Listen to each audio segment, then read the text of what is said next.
we are somewhere here nearing the ocean. But it continues. I say that the old were also young. Because I say youth is a transient status. Okay? The difference between the old and the young is just very simple. That the old have at one time been young also. They've been youth before. So they know what it means to be a youth and also know what it means to be old. But the young do not know what it means to be old because they have never been old. They have never been old.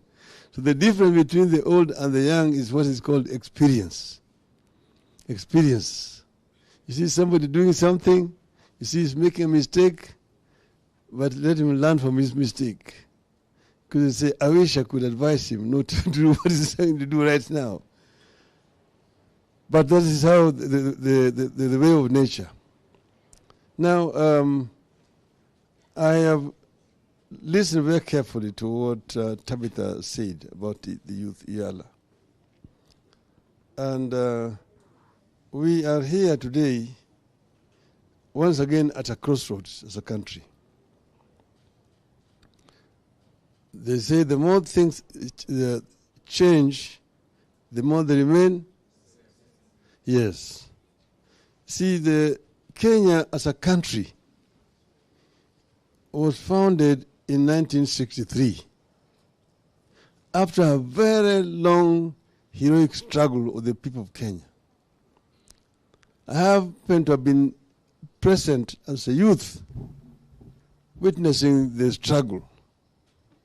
And I saw how the older ones, who were older than us, we were young people, babies actually, how they were struggling, how the youth were being arrested, how the youth were being imprisoned. It was a very fierce battle. And it was across the whole country.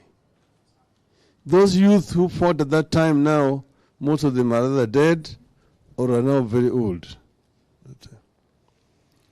So Kenya then attained independence, and everybody was so happy. I happened myself to be out of the country at that time studying, but I remember us standing there. There's a time differential of 2 hours between Kenya and where we were. But it was exactly at midnight when the Kenyans assembled at what is called Uhuru Gardens. And then the Union Jack was lowered and the Kenyan flag was hoisted. Kenya became independent in 1963, December. So Kenyan people were very, very optimistic. So the most optimistic people in the world. You have now conquered. You have a new flag. You have now a new nation.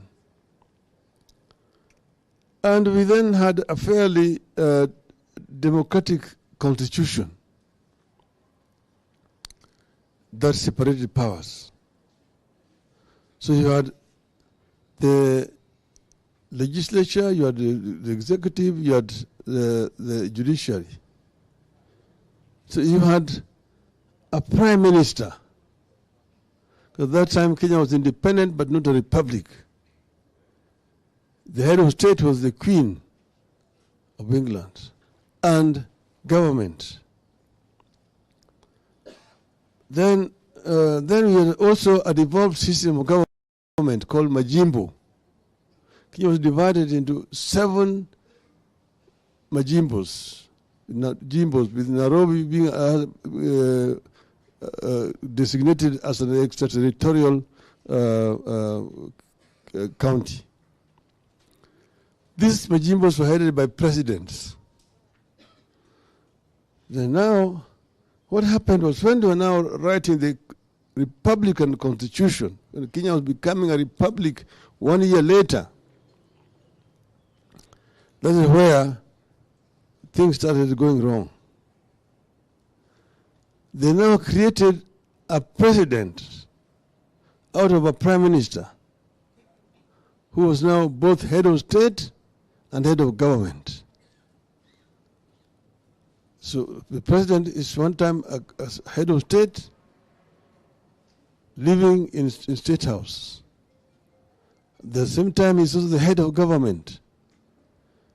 And then the then Prime Minister was graduated from being a Prime Minister and becoming an executive president without going for any elections. That was in 1964. 64. Thereafter, then they started the process of constitutional amendments. If you look at those constitutional amendments, they're altogether nearly 33 different amendments. And all of them had basically the intention of removing power from the periphery to the center. So you ended up creating a very powerful center, a president, in the name of president. The president was above the law, could not be prosecuted. And so the presidency emasculated all other institutions of governance that time. You find that the Majimbos, those Majimbo was done away with, an amendment, so that they removed Majimbo and created a unitary system of government. Then they also removed the Senate. It was a bicameral house, Senate and the National Assembly. Senate was dissolved and created just only a National Assembly, which is called the Parliament. Then they used to have regional assemblies. Regional assemblies were also dissolved, ended up also called local government authorities. And they created a very powerful ministry called Minister for Local Government, who was an executive minister, but sitting here in Nairobi. So those assemblies basically were powerless. And then, on the other hand, they came up with a law that controlled the media. So the media itself was muzzled, could not speak. And then they also introduced what they call Preservation of Public Order Act, that allowed the government to arrest and detain anybody without any trial. If you are seen as a political dissident, you'd be arrested and you'd be sent to detention.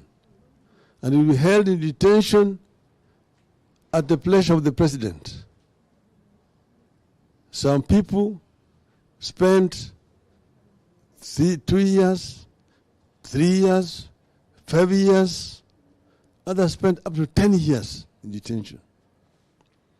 They just arrest you. They take you to a police station. From there, you are taken to some room somewhere. And then an order is brought to you, a detention order signed by the minister in charge of internal security, that you have been found to have engaged in subversive activities against the Republic of Kenya. Therefore, your detention has become necessary. So you are picked up and taken. They will take you to different places. I spent years in community prison, Shimulatewa, Naivasha, Manyani, and so on. Yeah. So this is what was happening. And that went on for a long time. Until then they again came up, the Kenya was a multi-party system at independence. In 1969, they banned the only opposition party. Remained as a single party de jure up to 1981. 1981, when we wanted to form a political party, they moved to parliament and brought an amendment to the constitution the infamous Section 2A, which made the country a de jure single-party dictatorship. That's where now the Mama and Baba started. So Mama and Baba means the KANU was the only political party.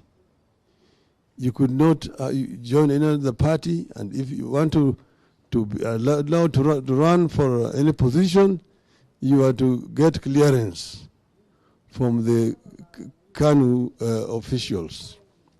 If you're not cleared, you are not allowed to run. So that is where Mama na Baba came from. Mtukufu Rais. So people now started praising the president. You go to a rally, you hear, Mtukufu Rais, juu zaidi. That was the order of the day. Until now, we decided to move again to form a pressure group called Ford. And we said we were going to, before we formed Ford, we had said that we were going to have, because they said that Kenya was not ready for multipartyism. Multipartyism will breed ethnicity. So we need a strong national party, KANU.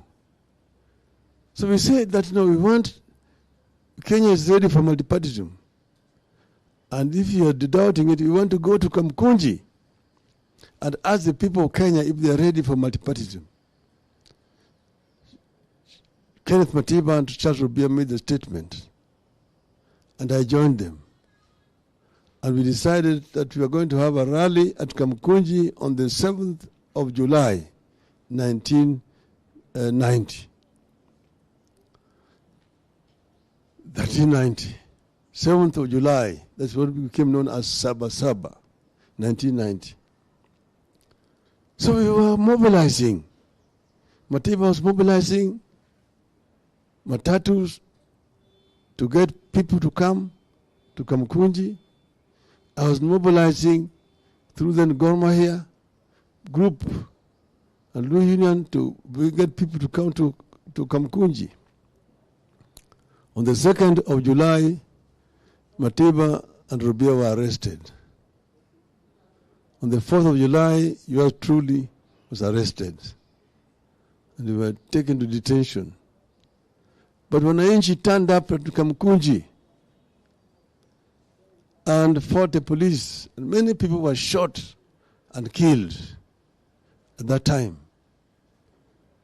Over 50 people were shot and killed that time. You are fortunate to have also witnessed a similar killing recently.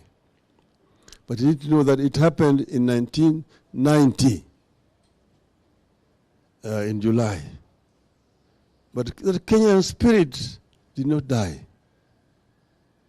Matiba went there, got a stroke, came out limping, was flown to London, but his life was completely undermined.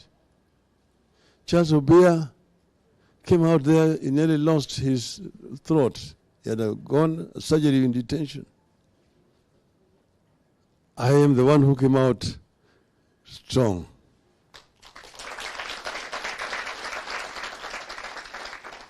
So we moved on.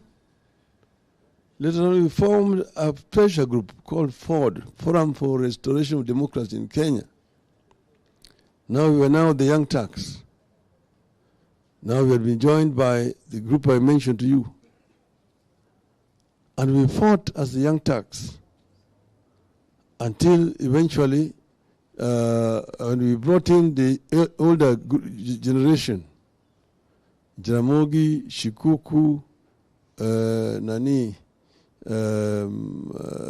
Muliro, Ndenge, Bamaris, and so on. So we formed FORD. And FORD now fought until eventually there came now the Kamkunji 2, which you now will be seeing pictures on the top of the trucks. That is not in Sabasaba. That was now 1991. But Sabasaba was that was October 1991. Sabasaba was in July 1990.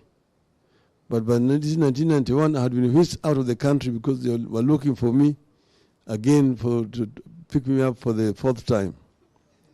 And I escaped town and ended up in Norway in exile. I'm just giving you this story to give you a summary of how the struggle was. Then we now eventually managed to get them to allow multi-party. And we formed Ford. Of course, eventually Ford split because of ethnic politics, cheap ethnic politics. And we went into elections divided. We split the votes because we have 3 parties in the opposition. Moi slipped through. With 34% of the votes, he beat us. We got the 66%, but we lost. Then now we moved again and we fought in Parliament. We insisted that reforms must be introduced because we were having multi-party under the old constitution. The structures were all still very single party. One time we staged a protest in Parliament on the budget day. When Moi was there, we stood up, all of us, and we were shouting, "No reforms, no budget. No reforms, no budget." The then Minister for Finance, Mr. Mutusale Mudavadi, could not read the budget properly. In the end, that is what led to what was called the IPPG, Interparliamentary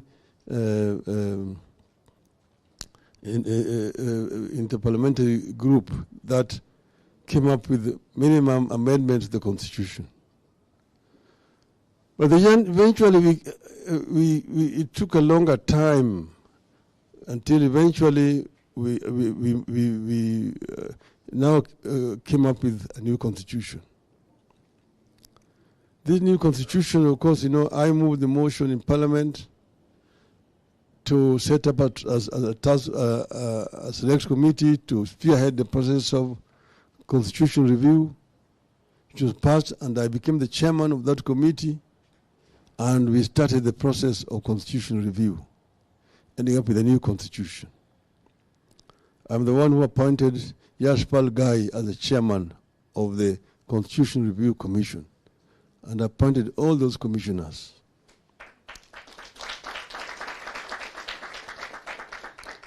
So then, when we were in Bomas, Kenyans came from all parts of the country to discuss the Kenya we want. And views emerged at Bomas. People came from each and every district. There were 3 representatives. One must be an opposite gender. That's how we structured it. And we spent months at Bomas of Kenya and came up with what considered the will of the people of Kenya. Because first they started by public education of the people of Kenya. What is a constitution? How does it affect you? How can you benefit from a good constitution?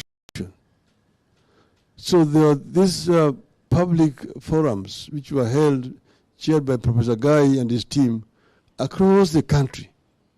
It is one that actually opened up the eyes of the people of Kenya. That's why Kenyans are the most conscious people who understand what a constitution is about.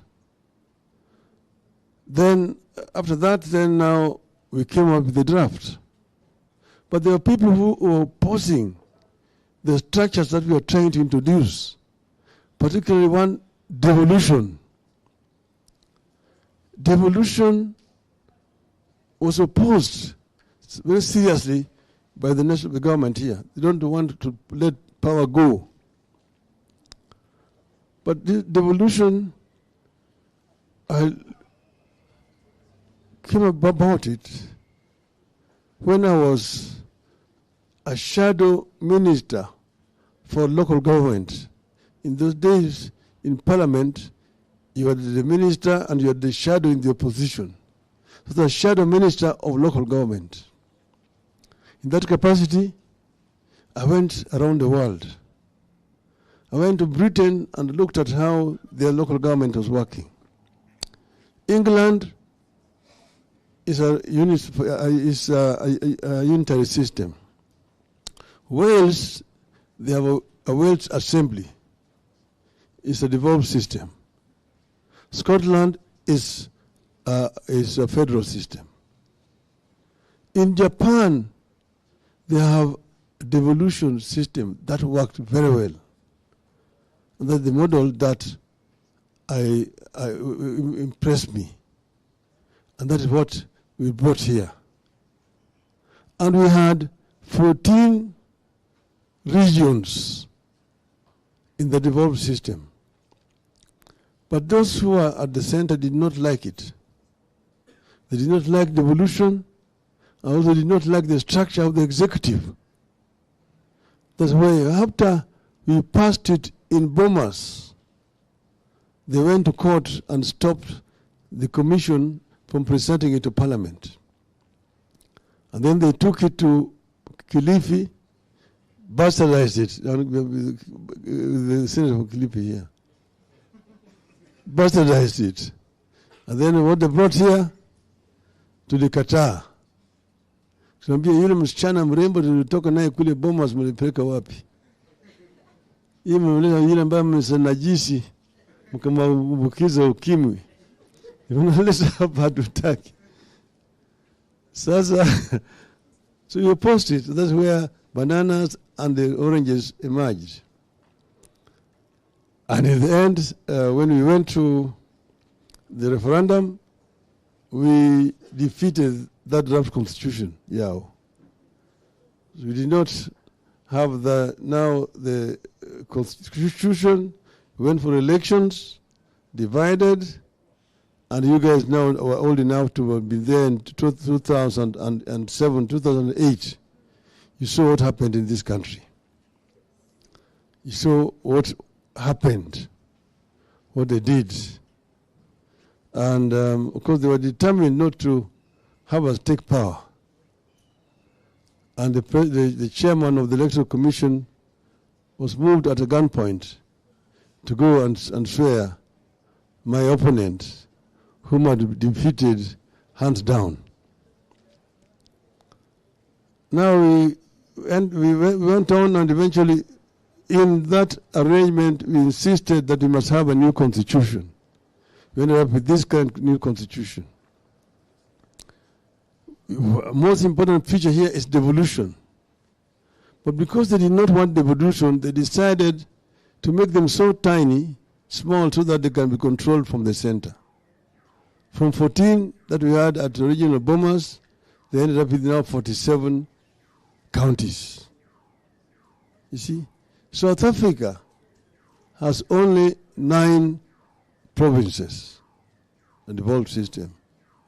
Nigeria has got 35 states.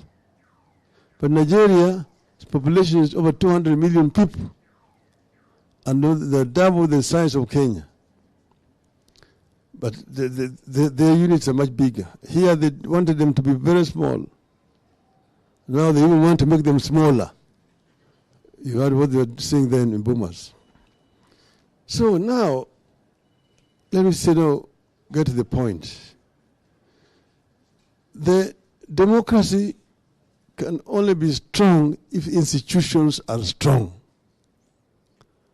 We have 3 arms of this government in our current constitution: the executive, the judiciary, and the legislature. All these, they are interdependent, but each one of them has got a specific role to play. The legislature is mandated by the Constitution to make laws. Then, and also to oversight the executive. The executive uses the laws which have come from the legislature to govern the country. And then there's judiciary that ensures that in the implementation, the executive does not overreach itself or violate the constitution or the laws. That is the work of the executive, of the judiciary. So for democracy to thrive in a country, the legislature must be strong and independent. So a strong, independent legislature. Secondly, you must have also a truly independent judiciary that is not subservient to the executive. Because the executive has the power. The executive is the one that has the power to raise resources. They're the ones who tax the people. And they tax the people in order to provide services. But the voice of the people comes through the legislature. Because they're the ones who are with the people on the ground. They're the ones who represent the people on the ground. And we know how the people feel. They know, the ones who know where the shoe is pinching. So, now, what are the problems we are having in Kenya today? How is democracy under siege today? What are the threats to our democracy? And the threat to our democracy is that there's no respect or fidelity to the Constitution of 2010. Those who have been tasked to implement it are those who do not believe in it. Those who are right now there were the ones who are opposing that Constitution in the referendum of 2010. Therefore, they want basically to take this country back to where we came from. If you look at what's happening. Number one, legislature. Legislature is under serious threat. By the results of last elections of 2022, last year, when the results were announced in the National Assembly, the Azimio coalition had 172 seats. The Kenya Kwanza coalition had 165 seats. The majority coalition was one who should be the leader of majority in parliament is Mr. Opiyo Wandayi of Azimio. But they started immediately when the results were announced to start poaching. Immediately before being sworn in, they had already bought a party which was an affiliate of Azimio called UDM. Then the other one called PA. Another one called Maendeleo Chap Chap. Crossed the floor to join the other side, making therefore Kenya Kwanza now have a majority. And that is how they managed to win the speaker elections. And they imposed their person as a speaker of the National Assembly. Those, if the judiciary was right, those elections should have been nullified. Because those people who had moved, they were elected in Azimio, should not have been allowed to participate in the elections. Because they had defected.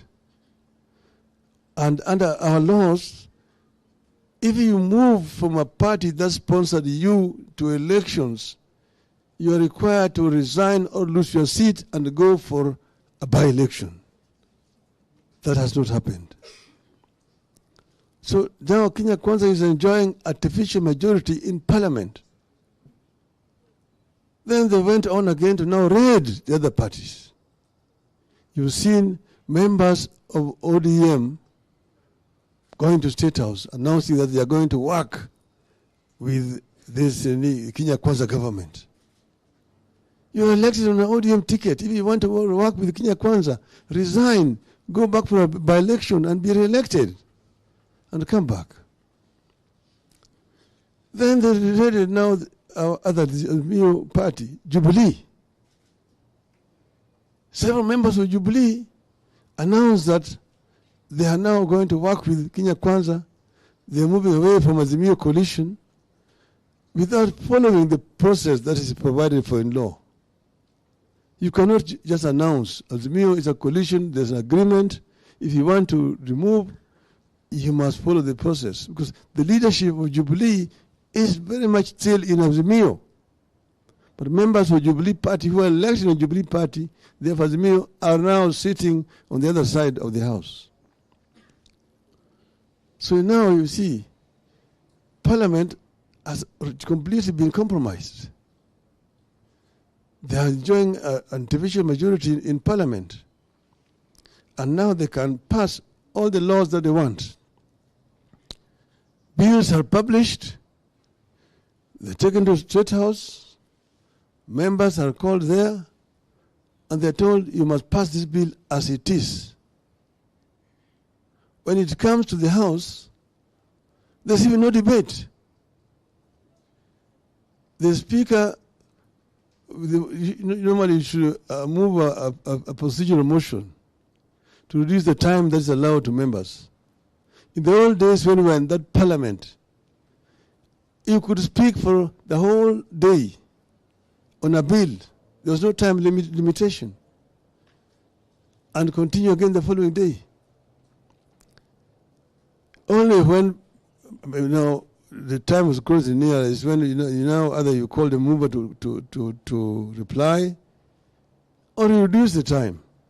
But you cannot reduce the time below 15 minutes. Usually it used to be 20 minutes. Now they say you have only 5 minutes to speak on a bill. What can you say in 5 minutes on a bill? And when you start speaking, after 3 minutes, the first light is flashing. After 5 minutes, the red light. They've removed the speaker from you, so you can't continue talking. So this Parliament is useless. It's just a rubber stamp. And you have a speaker who is once a speaker is elected, first, if he was a member or a leader of a political party, he must resign from that political party. And he must be neutral. You have a case here where speakers are attending political rallies, speaking on issues which are before Parliament. Themselves, they are already taken aside on an issue which is before him as a speaker. What kind of Parliament is that? What kind of Parliament is that? A speaker is not supposed to take sides. A speaker is supposed to be somebody who is neutral.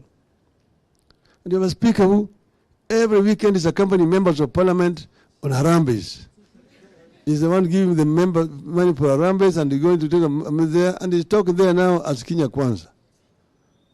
And hurling also insults at Baba. But he's a speaker of a National Assembly. So the National Assembly is completely in disrepute. The speakers themselves have shown by their own actions that they are not fit to be called speakers. You have had speakers in that house who have excelled themselves. The founding speaker was called Sir Humphrey Slade. He set a standard, a bar, so high. If you go and read Slade's rulings, you see this as speaker speaking. And with several other speakers. Another one was the speaker, Kenneth Marende, a true speaker. Then Parliament was Parliament. Today, this Parliament is Shenzi Parliament. It's nothing. So then they also corrupt members of Parliament. Because what is happening is that Parliament has budgeted money that it does not need. There's too much money in Parliament because they actually blackmail the legislature. And therefore, we have got money to bribe members of Parliament with the trips. I'm going to send you to Ireland. You can go with your wife or your girlfriend. You can go to the United States. You can go to Australia. You You can go to Germany, and so on and so forth. So MPs most of the times are in the air. Some of them change clothes at the airport. When they come, they go to Mombasa. All the committees meetings are held in tourist hotels in Mombasa. And you can go there with your darling or your girlfriend. So there's nothing happening in the legislature here. Then you see the amendment that they bring. Some big amendments which are unconstitutional, and they are pushed and passed without any debate in this parliament. So you don't have a parliament that can oversight the executive. You don't have a parliament that can, that's one. Two, and this is what is happening today, happened in the 60s. So history is repeating itself. That's why I started by telling you the more things change, the more they remain the same.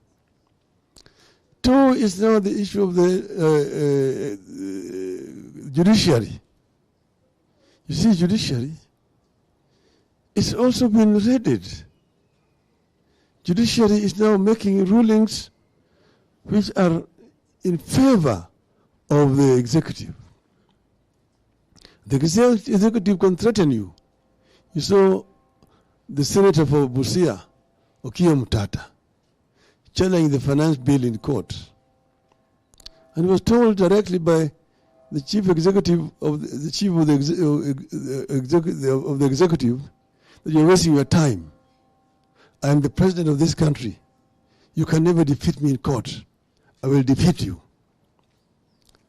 And then the Chief Justice puts together a bench which is user-friendly and makes a ruling in favor. Okay? You're saying this matter is still going on, but you say that you are removing, this had been suspended, the implementation of finance bill had been suspended. Then they say they are removing the suspension, but allowing the case to continue. So, the people are being taxed already, as there's a case in court. You see, that's the kind of judiciary that we have. And several others. Right now, we are going to go to Mavoko, where demolition is going on right now. And we saw the kind of brutal demolition of structures going on in Mavoko. Bulldozers have moved there and tearing those structures like pieces of paper. You guys have seen that. You see, you think that this is something like from the Wild West. It was happening right here. And the ruling was made on Friday by judiciary in Machakos. The ruling was made on Friday. On Saturday, the bulldozers were already on site, pulling down those cities. And these are people who have lived there for years. They have constructed those permanent structures, homes you have seen. Some of them have acquired loans from banks to put up those structures. Then there are schools. Children are going to school there and exams are coming. And they're being demolished. Churches are being demolished in that place. Even if you are president, and you know that because you are maybe the one who was behind this case, because he said, we now got a ruling yesterday, and we are going to remove these people. And 1,000 acres we are going to give to special economic zone. Others we are going to do affordable housing. There's housing already in that estate. It does not say anything about the people who are resident there.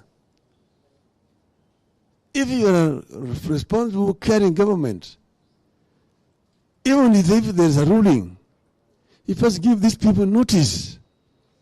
You're given notice, 3 months to vacate. And what you do, a carrying government, look for an alternative site. and help these people to construct new shelters there.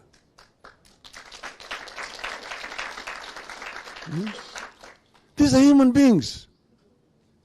They're men, women, children, people who are disabled, who are living there. And this is supposed to be an independent country. And you're saying you are carrying government. And it is to go at the Mahasla, at the Mavoko. Where did that language go? Where did that language go? You're doing this thing to your own people. You think this is probably Palestine, when you see the kind of destruction going on in Mavoko. That itself tells you the erosion of our democratic system.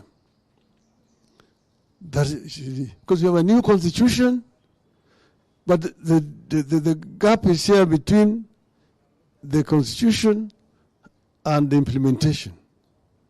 People discard the constitution. The people who were brought up in the days of Mama and Baba, and that's where they want to take this country to. Now you see devolution, they are bringing amendments every other day.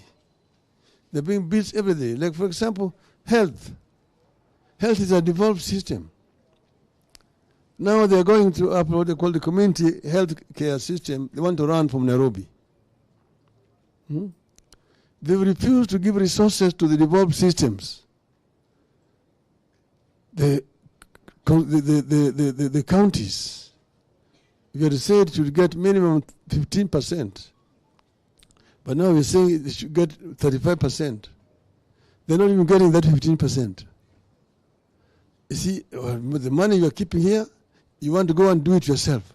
Community health care. The money you're going to pay there, why don't you give it to the counties? They need the issue of housing, affording housing. It's a devolved system. They want building houses all over the country. Markets belong to county governments.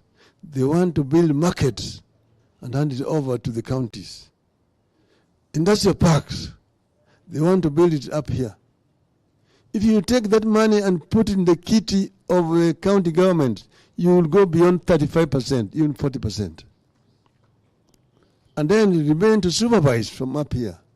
Let the counties now compete in implementation. That is how this country will develop much faster. But these things are held up here because of procurement.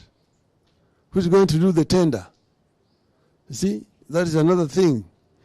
The corruption. That's why they want to be the ones who are tendering. They're the ones who are appointing contractors. They're the ones who are paying contractors so that we'll be able to get commissions. In infrastructure, roads. In my earlier incarnation, I was a minister for roads and public works. And I'm the one who brought reforms in the road sector. What you call Kenya Roads Authority was formed under my charge. Kenha, Kera, Kura were all formed under my charge.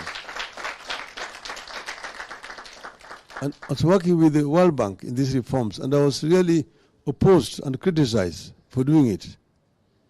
But we wanted to create more efficiency in management. But that was then under that old constitution, which was a unitary system. With a devolved constitution, there's no need for Kura and Kera. All those responsibilities should be transferred to county government.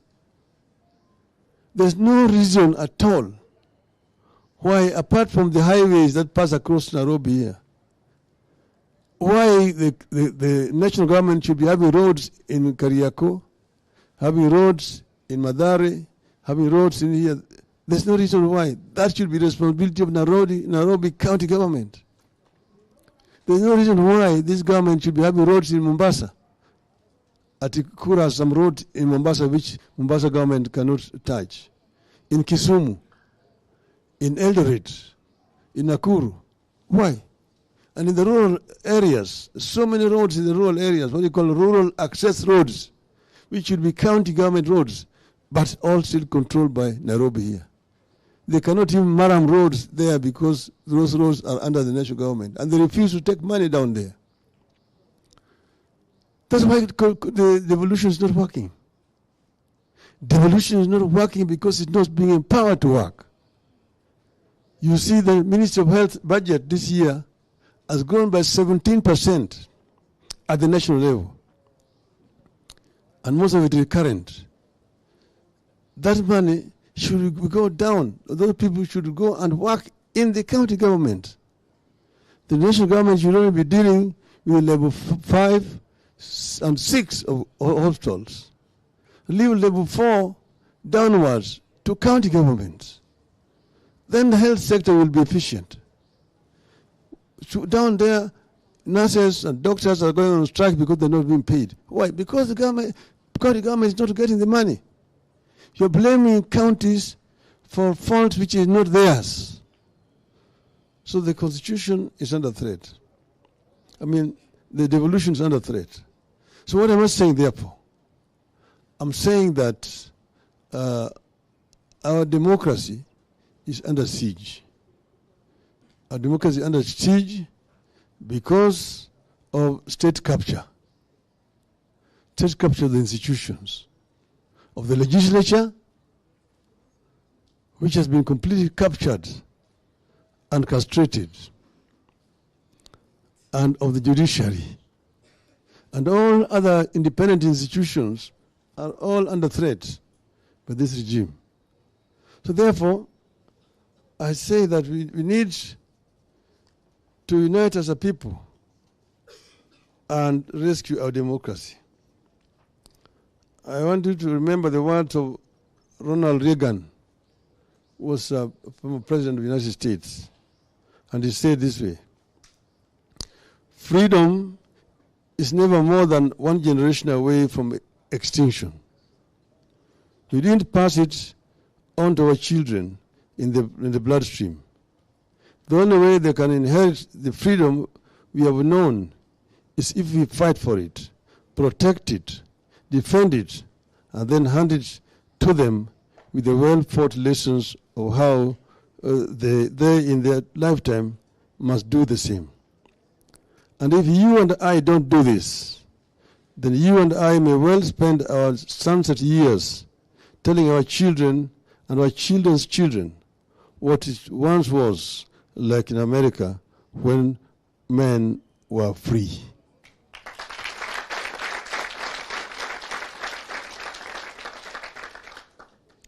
Democracy and freedom are never guaranteed. They never come naturally. They have to be fought for. Because the future of this country is in your hands, I encourage you to keep your feet moving forward, and you will have no better friend and partner than yours truly. Vijana hoi! Vijana hoi! Vijana hoi! Asanteni sana.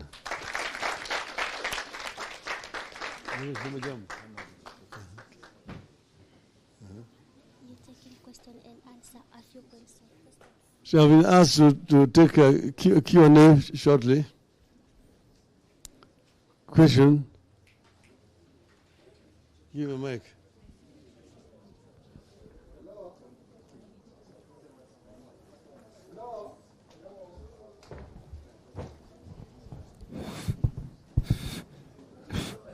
Later.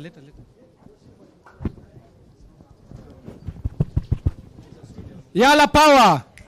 Yala power! Kwa sababu ya wakati, we've heard what our father have told us, ndio? It never came easy. It has been through a painful process. Sasa nataka nikaribishe Otiato. Otiato ako wapi? Ya Otiato, chukua mic. Sawa. Kwa sababu ya wakati, kila mtu angependa kuuliza maswali. Lakini kwa sababu baba yetu anakimbia mahali, tulikuwa in groups. So we are going to allow only 3 people from those groups to ask questions on behalf of those groups. Sawa. So Otiato anza na mtu wa kwanza, wa pili na wa tatu. Tafadhali kwa heshima. Thank you so much. Your Excellency, my name is Caleb Ikenye. I am from Molo Sub-County, Nakuru County. I am from Molo Sub-County, Nakuru County, and I'm very proud to be here with you today. I'll only ask you one question. Of course, we share you as a country, na tunafurahi sana ya kwamba baba si wa Nyanza peke yake, baba ni wa Central, baba ni wa Rift Valley, na baba ni wa Coast. Na kwa hivyo mimi ninashukuru sana. Kila nitakuuliza baba, how does it feel to have a very big heart that you can contain betrayal? I'm personally from Jubilee Party, and I was asking myself, how painful is it in your political journey? How has it felt to be betrayed by people who once said that they are loyalists to you? And how does it feel to accommodate others, wale ambao wanakuja vijana hivi? How does it take to build trust with you? And then finally, mimi nataka nikushukuru sana. Katika safari yako, kuna wale ambao bado tunaamini ya kwamba, and you inspire us a lot, ya kwamba hata safari ikiwa ngumu aje, bado we need to push on. And we pray that God will grant you long life. Na ukipata nafasi, mimi nimepata nafasi, tunakuinvite ukuje kule Molo, ukuje utembee, usalimie vijana, na Mungu atakubariki. Asante. The next. Okay, we are going to the next question. Honorable Victor. Okay, thank you so much. I'm Victor Opio Okelo. I'm a political environmentalist. I'm the winner of the Global Environmental Stewardship Honor in India last month. And it's an honor to ask someone who is a sphere in all fields. Politically, Baba is an enigma. Environmentally, Baba is a climate change. This is evident on his entrance on the African Climate Summit. Tuliona, the entrance for the presidents, and Raila, the people's president, came there as a climate change.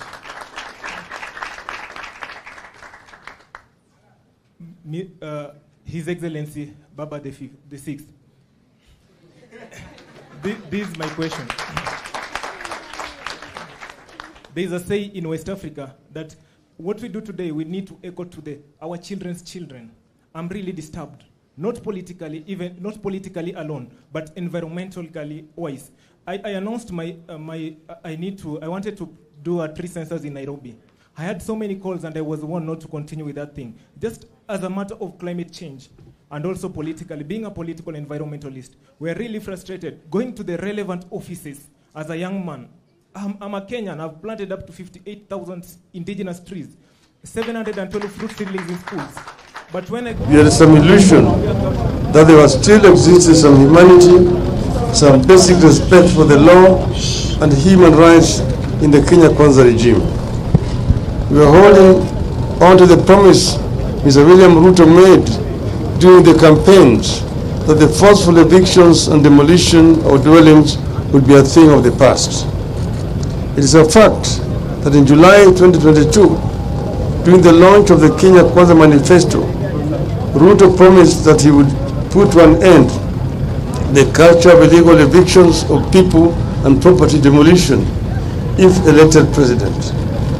He went on to promise that where necessary, affected people would be provided with enough notice and compensation promptly paid. Well, it is October 2023 and a human tragedy is unfolding before the eyes of Kenyans under Ruto's watch and his loud silence, in fact order. What has gone on here in Mavoko these past few days is not just inhumane, it is also ungodly. What is going on here is forced eviction, the exact crime Ruto promised to bring to an end in July last year. It's a gross violation of human rights, the right to adequate housing at a time the administration purports to be working to ensure that everyone has shelter. What's going on here indicates a systematic disregard of recognized human rights standards on the part of the state. The affected families, some among the poorest of the poor, and their upcoming middle class, have not only witnessed lifelong savings demolished and crushed to ashes, they have been left to fend for themselves on the streets without basic shelter. Children who are learning in some of the schools here have seen their classrooms flattened into open fields. The upcoming exams standing.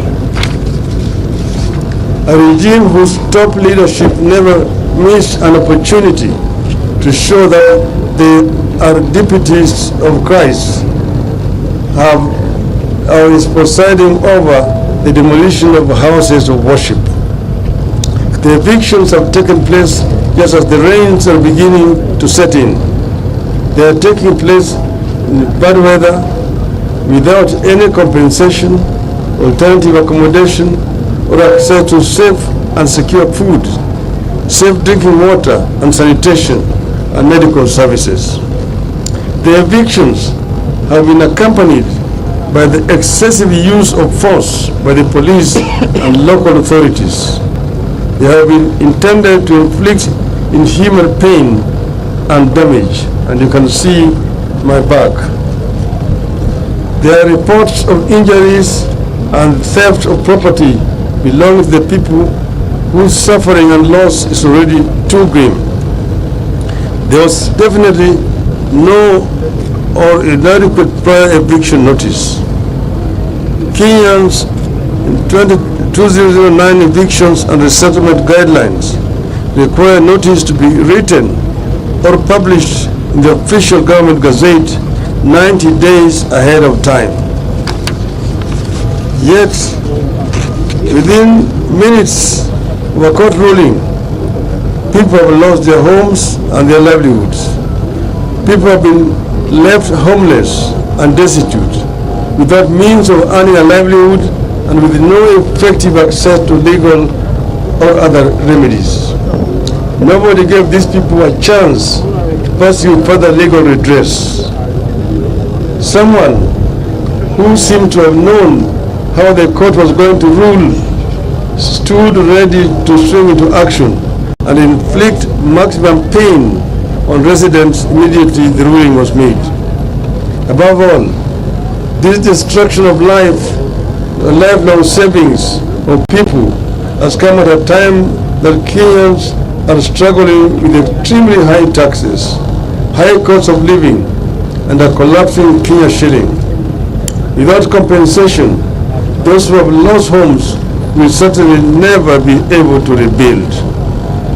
People have suffered here because of failure of the state to control speculation in land, housing, and property. One thing that's being used against the opposition to the demolitions is that East African Portland Cement owns the land and the titles were fraudulent. We therefore demand investigations and accountability of everyone, private and public, involved in this. But secondly, know that Portland is majority owned by the government. The demolitions, are they necessary? Victims are Kenyans. Was there another solution? Government has always settled people everywhere. We even have a settlement fund to get people land. We had the case of Waitiki land in Likoni, which was resolved by the settlement fund to pay the owner and the unsettled squatters, and that was a private land. Why could this matter be handled the same way? Was this a great and urgent use of the land where demolition was done that so greatly overweighed people's lives and savings? What is the urgent use that could not allow people time to move out by, say, next year? Are there personal interests riding on the guise of public interest? Does the East African Portland Cement understand that there are things people can do to fight back and even end its existence as a company? we're talking about people who most likely use the company's cement to construct houses, only for those same houses to be destroyed in the name of the same company. As a party, we, as Azimio, we can't let this continue to go on unchallenged. We are determined to ensure that the cruel crime is answered for. Somebody will have to take the responsibility for this bestiality. The Kenya Kwanza administration must immediately halt any further demolitions. Must share with the victims and the country the immediate plans to pay compensation for the property that has been unlawfully destroyed and to find alternative settlement for the victims. This brutality will not go unchallenged. This brutality will have to be answered for and accounted for. If the government does not act, we will help the people to act. Azimio. Thank you. Tumeona tumekuja hapa kama wana Kenya na tena kama viongozi wa Azimio la Umoja One Kenya Coalition. Tumeona kwa runinga yale ambayo yalikuwa yanafanyika hapa. Wengine wetu wakiongozwa na kiongozi wetu hapa Mheshimiwa Kalonzo Musyoka walikuja hapa wakati mambo ilianza hapa. Walikuja pamoja na gavana wa Vinya wa hapa kaunti ya Machakos. Wakajaribu kushawishi hao watu ili wawe na moyo ya utu, wawache kuharibu mali ya wote ambayo yanakaa hapa. Lakini yale yote ambayo waliyasema iliingia kwenye sikio ya fisi. Hakuna chochote, jamaa wameendelea kufanya kazi yao ya kubomoa. Mahakama ilitoa uamuzi siku ya Ijumaa. Na siku hiyo ya Ijumaa watu tayari walianza kufanya kubomoa manyumba hapa. Nani alijua ati uamuzi itakuwa namna gani? Walikuwa wameshajua tayari uamuzi itatoka vile ilitoka. Hii ndio inaonyesha kwamba mahakama zetu imeshikwa teke. Nilisema juzi ati mahakama na bunge letu wa kitaifa wameshikwa teke. Mateke wamepinya makende.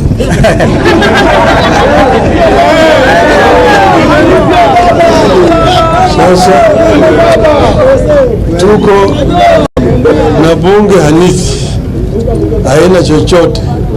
Manake bunge yenyewe juzi ilipitisha sheria ya kujinyima nafasi ya kukagua ununuzi ya bidhaa ya umma. Bunge limetakana iwe inatetea mali ya umma, lakini bunge tayari imeshatoa pitisha sheria kusema bunge hawezi kuangalia na kukagua vile serikali inauza mali ya umma. Hakuna haja ya kuwa na bunge. Tuko vilevile na maspika ambaye wanafanya siasa kiolela. Spika wenyewe wanaongea juu ya mambo ambayo yanakuja mbele ya bunge katika mkutano wa hadhara katika kanisa, vile wao wataamua katika bunge. Kwa hivyo hao maspika yote wawili wa Senate na National Assembly ni wale watu ambaye hawafai wawe kama maspika. Wao ni aibu kubwa kwa taifa la Kenya. Na vile siku hizi mambo inatoka kule Ikulu, unasema ipitishe vile ilivyo, na wabunge hawapewi nafasi ya kuongea vizuri juu ya yale masuala yanayokuja kwa bunge. Kwa hivyo sasa Wakenya hawana kinga. Pande hii bunge mateka, pande nyingine mahakama mateka. Sasa tuko na pahali ambaye anatembea peke yake. Hakuna mtu anaweza kuzuia wao kufanya chochote. Ametangaza siku ya Ijumaa na kazi imeanza sasa. Umeona askari wake wako hapa. Umeona vile wamekaa kule kama ile umbo ni ati wanafanya kazi. Hii kazi ya kubomoa mali ya watu si kazi ya askari kulinda. Kuna kazi ambayo natakana askari wetu wafanye, kupigana na Al-Shabaab na kulinda Wakenya wengine ambao wanavamiwa na uhalifu. Lakini sasa hao askari wamekuja hapa kutetea uhalifu. Yale ambayo yanafanyika hapa ni uhalifu, ni unyama, ni aibu katika taifa letu la Kenya. Tunalaani vikali kama wanazimio. Asanteni sana.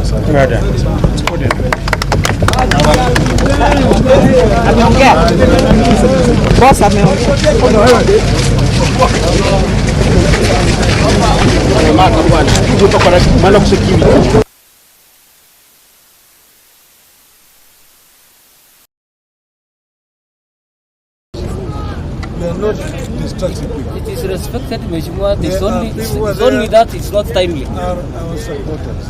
It's not timely. We want to just What is the best time to come? What's the best time to come? What is the best time to come, Joseph? Until I complete the operation. When are you concluding the timeline? My timeline is yet to go. Well, when do you anticipate to conclude there? Because we will come back. Now, Afande, let me ask you. I'm the area member of parliament. This is a governor Machakos. No problem. You came yourself as an area of the parliament. But you see the kind of the reaction that was there against you. Just let him answer one question. Yeah. When do we anticipate that this process will go? Probably leave it until next week. Next week? Yes. No, but we are allowed as civilians to go and see. We are not interfering with the time to see is not yet. The operation is still going on. A lot of activities are going on there. We are not interfering with whatever they are doing. But we are entitled to it's a direct interference because who are you going to see? You are seeing the person who is removing his own belongings, telling him to stop. Come and hear what he wants to say. No, that's not what we are using. That's exactly we want to talk to the country about what is going on here. And we are not allowed to stop us. Because it is not a government operation. This is not a context between the government. It's not a context between the government and the opposition. This is just a simple thing. If I refused him as the area MP and you as the council and now as you as the governor, it just seems same status. Joseph, it's fine. I think what we can do. Thank you. Joseph, just 1 minute. Don't go away. Don't run away from us. We are just talking. Listen, this one, Joseph, let me tell you. This might define your own future and the future of your children. No problem to that. That comes just in, because the president alikuja akapeana amri, that's what you're following blindly. Nani amepeana amri? Of course he gave orders here. Who? The president mwenyewe. I was not in the meeting. Yes. Okay. But you're following what was communicated. Thank you. What we do, leaders, because you know these guys, they just want to cause an unnecessary confrontation. Yeah. We will tell them that we respect whatever decision they have made, but we need to speak to the country from here. Yeah. There's no need for them to get confrontational at all, because we are not confrontational. Tell them. Yeah. So you move it right. Yeah.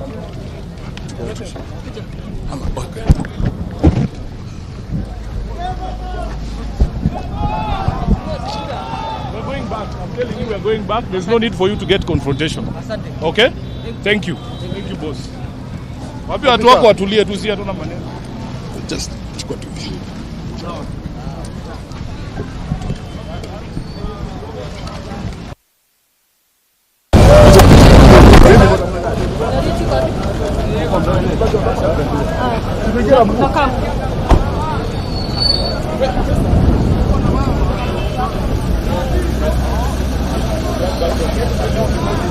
Makao wezi. Makao. Makao. Makao. Makao come. Makao. Makao. Makao, please. Tulieni boss. Tulia tu. Joseph. Tulia tu.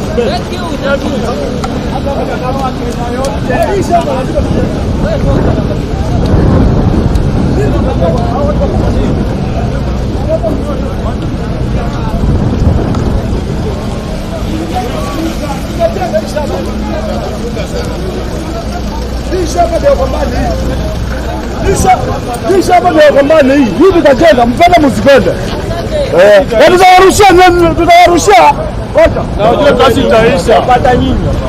Kenya.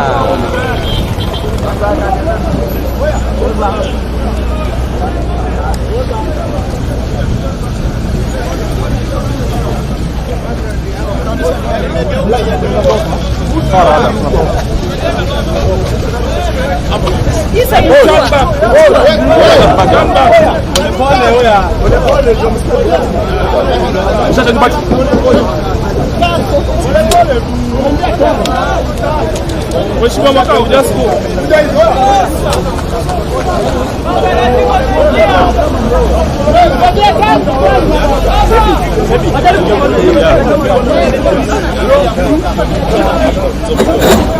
Okay.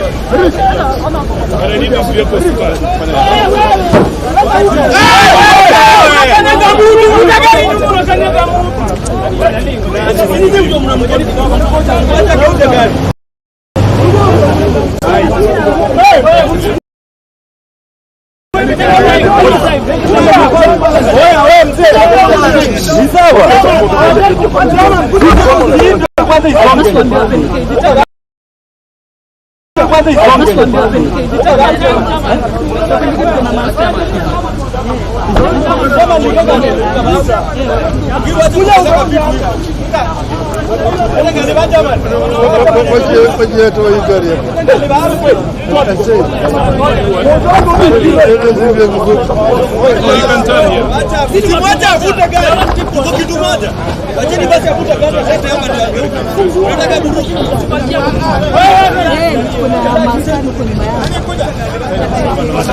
Baba, because of the background,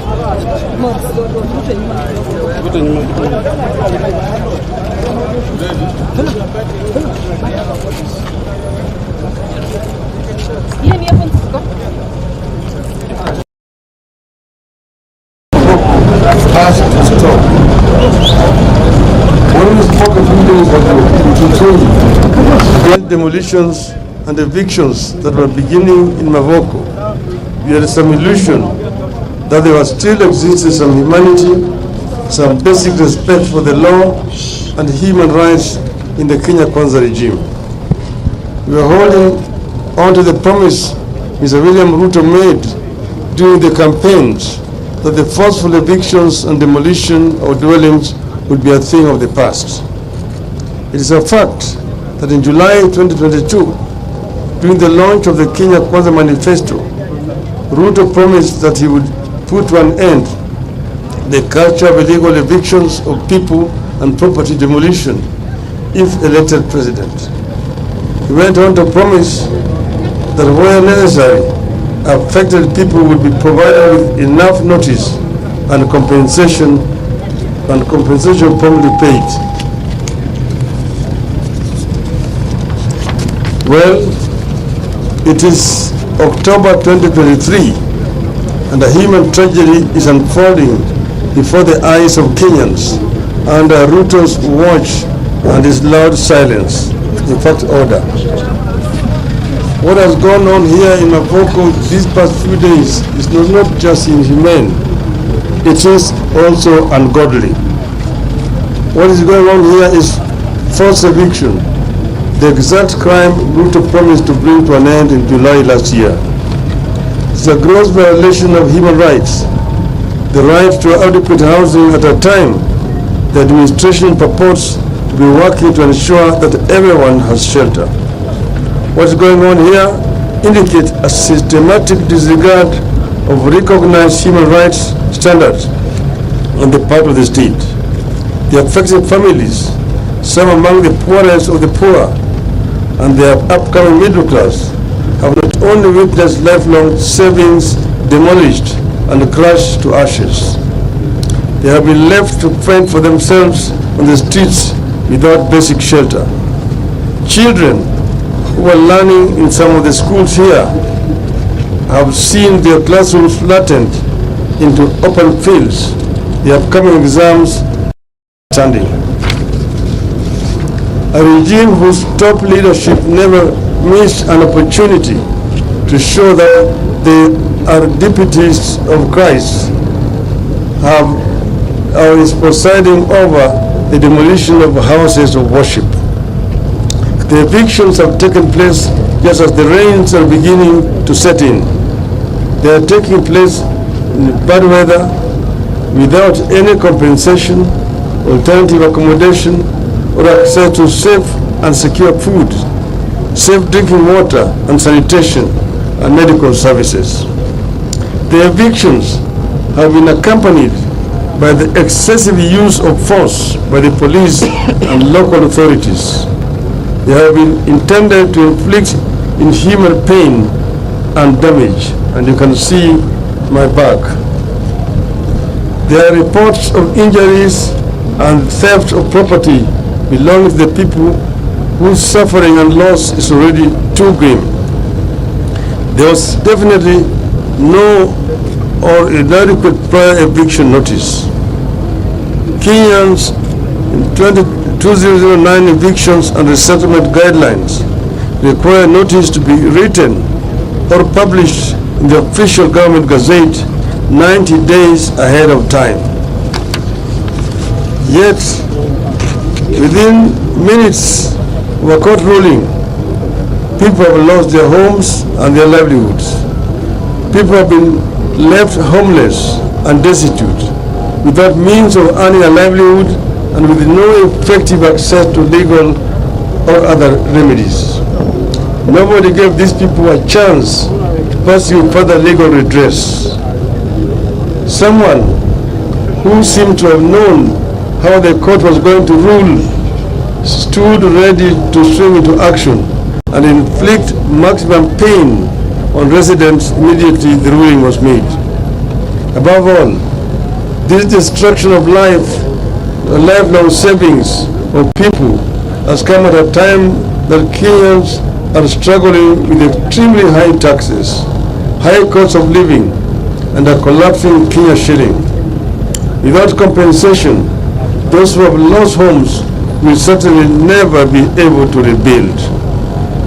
People have suffered here because of failure of the state to control speculation in land, housing, and property.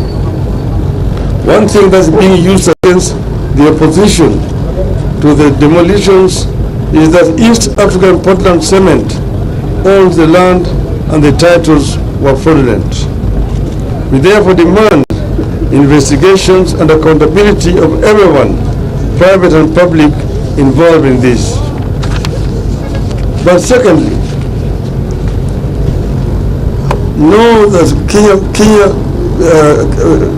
Portland is majority owned by the government. The demolitions, are they necessary?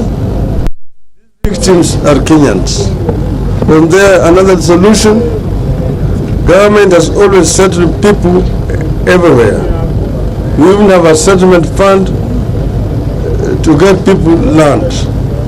We had the case of Waitiki land in Likoni, which was resolved by the settlement fund to pay the owner and the unsettled squatters, and that was a private land. Why couldn't this matter be handled the same way? Was this a great and urgent use of the land where demolition was done that so greatly overweighed people's lives and savings?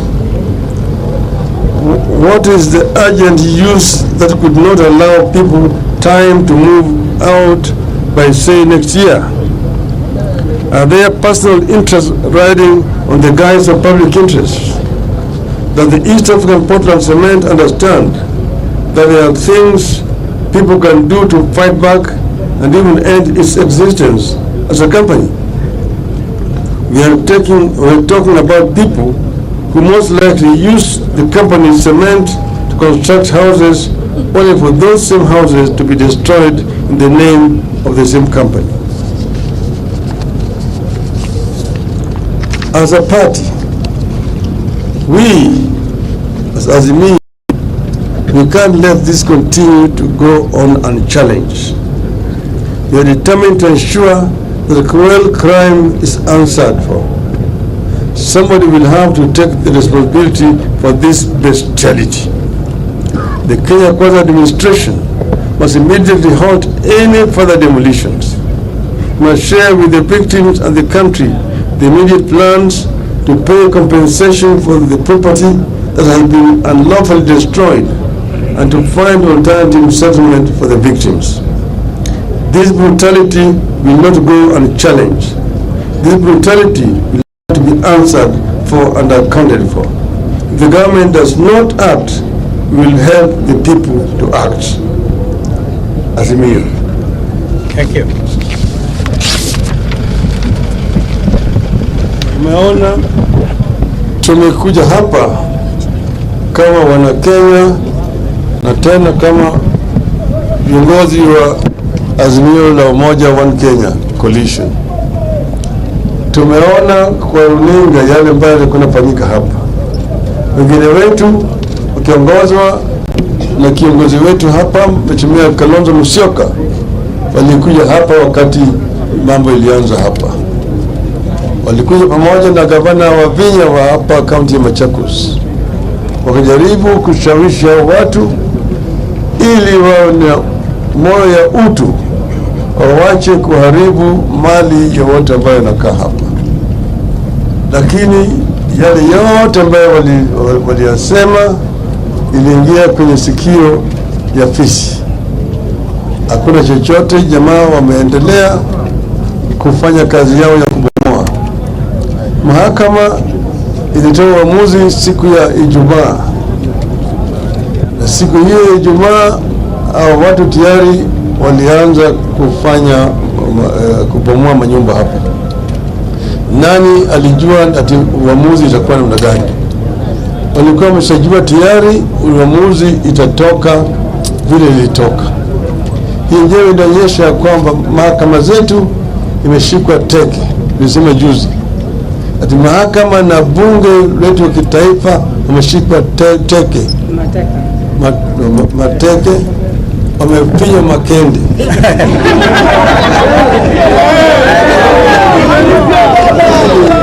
Sasa tuko na bunge hanithi, haina chochote. Manake bunge yenyewe juzi ilipitisha sheria ya kujinyima nafasi ya kukagua ununuzi ya bidhaa ya umma. Bunge linatakana iwe inatetea mali ya umma. Lakini bunge tayari imeshatoa pitisha sheria kusema bunge hawezi kuangalia na kukagua vile serikali inauza mali ya umma. Hakuna haja ya kuwa na bunge. Tuko vile na maspika ambaye wanafanya siasa kiolela. Spika wenyewe wanaongea juu ya mambo ambayo yanakuja mbele ya bunge katika mkutano wa hadhara katika kanisa, vile wao wataamua katika bunge. Kwa hivyo hao maspika yote wawili wa Senate na National Assembly ni wale watu ambaye hawafai wawe kama maspika. Wao ni aibu kubwa kwa taifa la Kenya. Na vile siku hizi mambo inatoka kule Ikulu, unasema ipitishe vile ilivyo. Na wabunge hawapewi nafasi ya kuongea vizuri juu ya yale masuala yanayokuja kwa bunge. Kwa hivyo sasa Wakenya hawana kinga. Pande hii bunge mateka. Pande nyingine mahakama mateka. Sasa tuko na pahali ambaye anatembea peke yake. Hakuna mtu anaweza kuzuia wao kufanya chochote. Ametangaza siku ya Ijumaa na kazi imeanza sasa. Umeona askari wake wako hapa. Umeona vile wamekaa kule kama ile umbo ni ati wanafanya kazi. Hii kazi ya kubomoa mali ya watu si kazi ya askari kulinda. Kuna kazi ambayo natakana askari wetu wafanye, kupigana na Al-Shabaab na kulinda Wakenya wengine ambao wanavamiwa na uhalifu.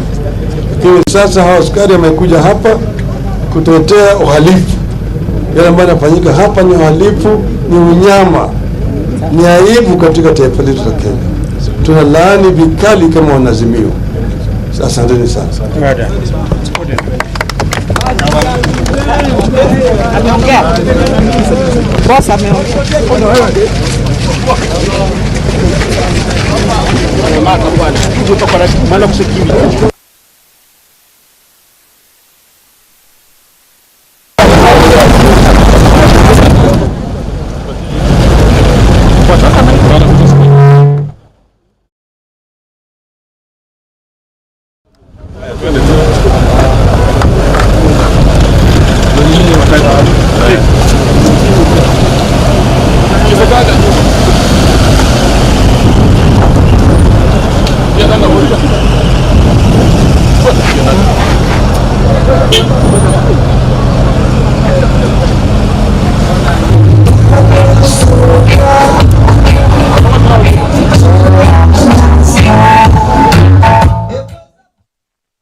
Wewe jamani mkali. Mkali original. Na ameficha sura kwa kilazima tu.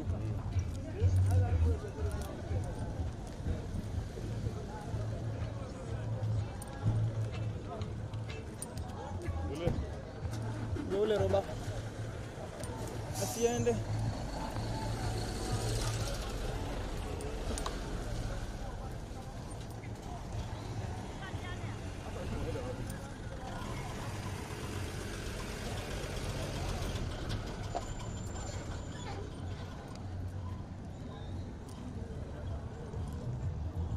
Najua mwakisha atakupigia tu saa hii.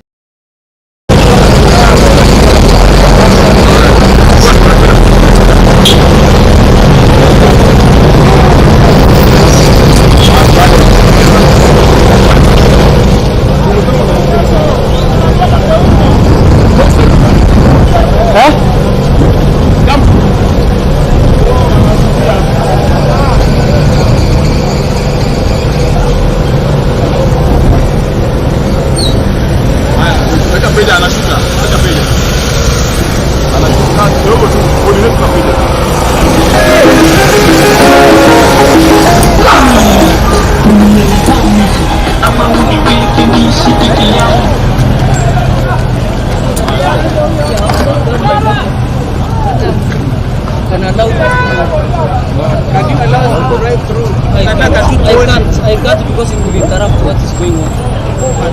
Yes, of course. It will interrupt the mission. We assume it will interrupt, allow us to continue.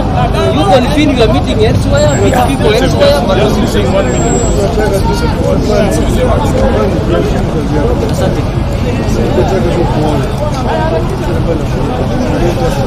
But at the moment it interrupts. It interrupts Mheshimiwa Raila.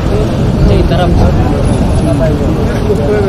It interrupts because we know what when you start talking, Suppose you are to tell things you will start that unfolding. will not address We after clearing the work we are doing, we can allow him to come. A day to come. But you are destroying. We are not destroying. We are not destroying. We are doing the exact thing what was required to be done.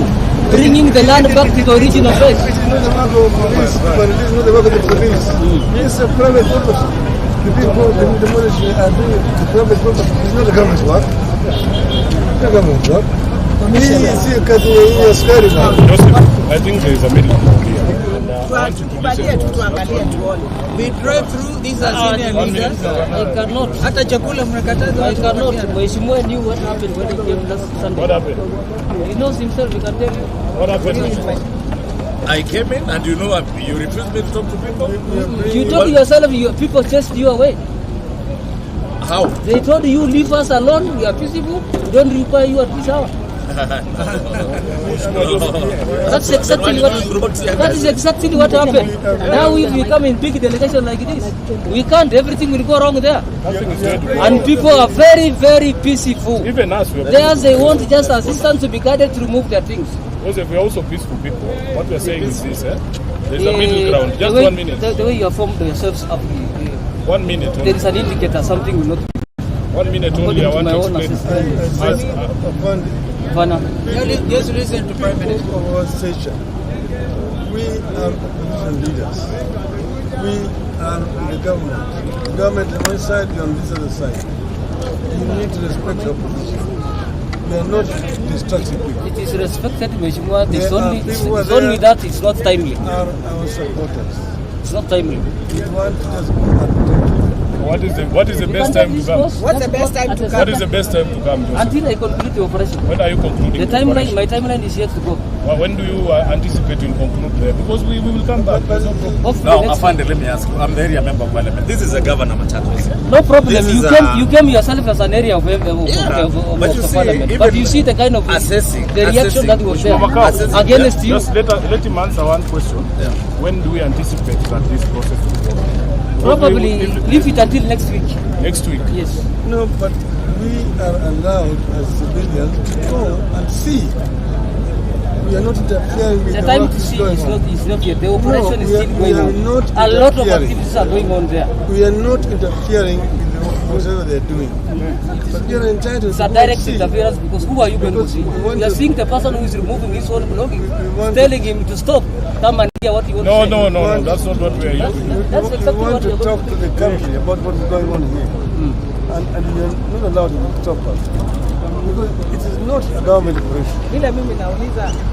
This is not a context between the government. It's not a context between the government and the opposition. This is just a simple thing. If I refused him as the area MP and you as the council and now as you as the governor, you just see me same status. Joseph, it's fine.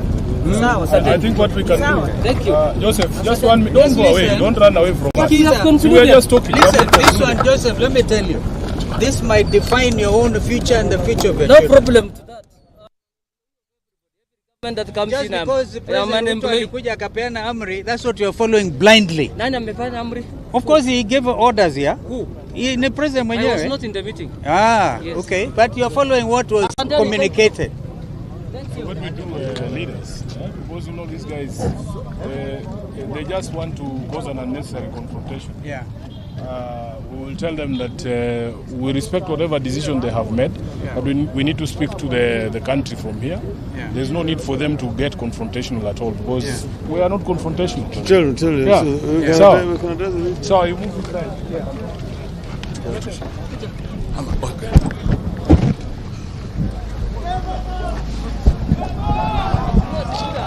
We're going back. I'm telling you, we're going back. There's no need for you to get confrontational. Okay? Thank you. Thank you, boss. Wapi watu wako watulie tu, si hatuna maneno. Just chukua tu.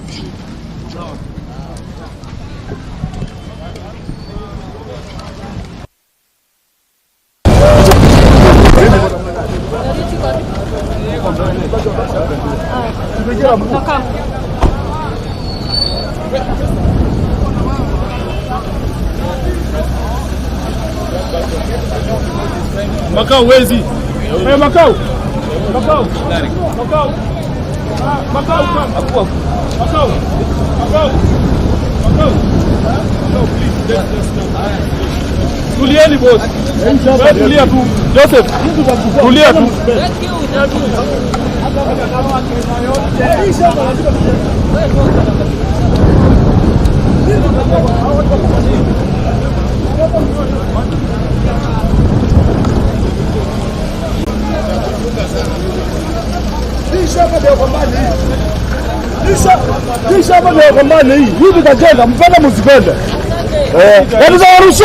Tutawarushia.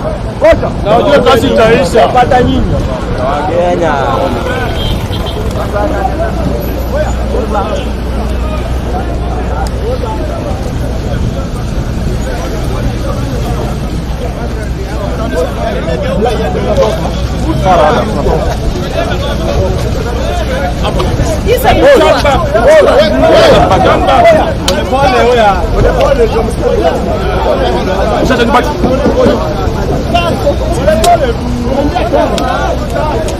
Mheshimiwa Makao, just go.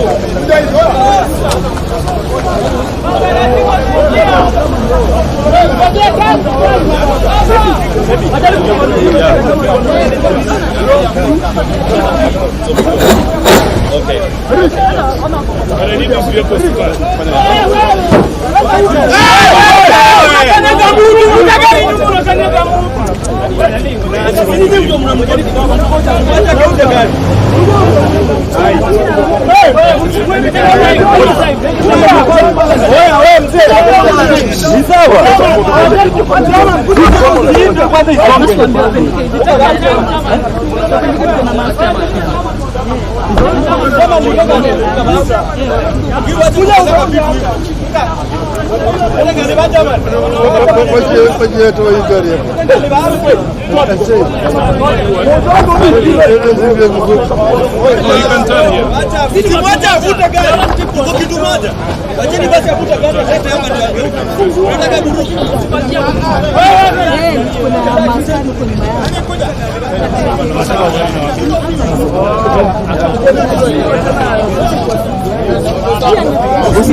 Baba, because of the background, yes, Mr.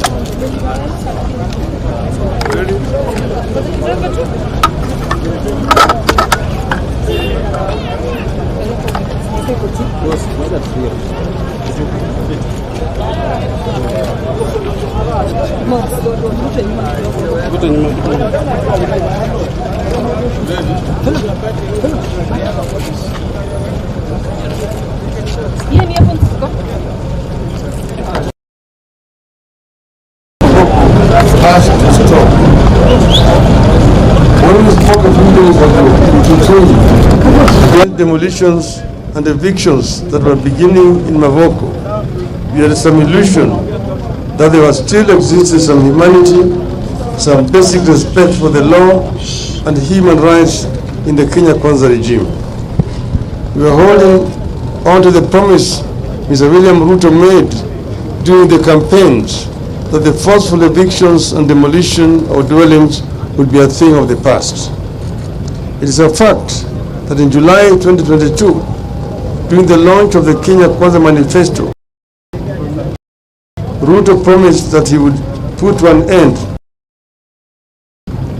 the culture of illegal evictions of people and property demolition if elected president. He went on to promise that where necessary, affected people would be provided with enough notice and compensation promptly paid. Well, it is October 2023 and a human tragedy is unfolding before the eyes of Kenyans under Ruto's watch and his loud silence, in fact order. What has gone on here in Mavoko these past few days is not just inhumane, it is also ungodly. What is going on here is forced eviction, the exact crime Ruto promised to bring to an end in July last year. It's a gross violation of human rights, the right to adequate housing at a time the administration purports to be working to ensure that everyone has shelter. What's going on here indicates a systematic disregard of recognized human rights standards on the part of the state. The affected families, some among the poorest of the poor, and their upcoming middle class, have not only witnessed lifelong savings demolished and crushed to ashes, they have been left to fend for themselves on the streets without basic shelter. Children who are learning in some of the schools here have seen their classrooms flattened into open fields, the upcoming exams standing. A regime whose top leadership never missed an opportunity to show that they are deputies of Christ is presiding over the demolition of houses of worship. The evictions have taken place just as the rains are beginning to set in. They are taking place in bad weather without any compensation, alternative accommodation, or access to safe and secure food, safe drinking water and sanitation, and medical services. The evictions have been accompanied by the excessive use of force by the police and local authorities. They have been intended to inflict inhuman pain and damage, and you can see my back. There are reports of injuries and theft of property belonging to the people whose suffering and loss is already too grim. There was definitely no or inadequate prior eviction notice. Kenyans in 2009 evictions and resettlement guidelines require notice to be written or published in the official government gazette 90 days ahead of time. Yet, within minutes of a court ruling, people have lost their homes and their livelihoods. People have been left homeless and destitute, without means of earning a livelihood and with no effective access to legal or other remedies. Nobody gave these people a chance to pursue further legal redress. Someone who seemed to have known how the court was going to rule stood ready to swing into action and inflict maximum pain on residents immediately the ruling was made. Above all, this destruction of life, lifelong savings of people has come at a time that Kenyans are struggling with extremely high taxes, high